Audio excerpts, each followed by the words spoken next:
ತಾಲೂಕಿನ ಚಾಕವೇಲು ಗ್ರಾಮದಲ್ಲಿ ದ್ವಿತೀಯ ಪಿಯುಸಿ ವಿಜ್ಞಾನ ವಿಭಾಗದ ಸಿಇಟಿ ಫಲಿತಾಂಶದಲ್ಲಿ ವೈದ್ಯಕೀಯ ಸೀಟು ಗಳಿಸಿರುವಂತಹ ದಲಿತ ಕಾಲೋನಿಯ ಎಚ್ ನರಸಿಂಹ ಹಾಗೂ ಮಂಜುಳಾ ದಂಪತಿಗಳ ಮಗಳಾದ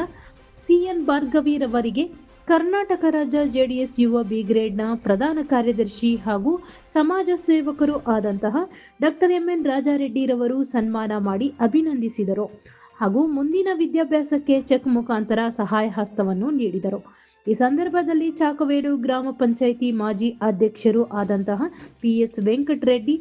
ಚಾಕವೇಲು ಗ್ರಾಮ ಪಂಚಾಯಿತಿ ಉಪಾಧ್ಯಕ್ಷರು ಆದ ಪ್ರಭಾವತಿ, ಲಕ್ಷ್ಮೀನಾರಾಯಣ, ಉಮೇಶ್ ಆಂಜಿನಪ್ಪ, ಚಿಕ್ಕ ಆಂಜಿನಪ್ಪ, ಗಂಗುಲಪ್ಪ, ಚಿನ್ನ ವೆಂಕಟರಮಣ, ಕದಿರಪ್ಪ ಗಾರಿ ಆಂಜಿನಪ್ಪ, ರಾಮಾಂಜಿ ಹಾಗೂ ಊರಿನ ಗ್ರಾಮಸ್ಥರು ಹಾಜರಿದ್ದರು.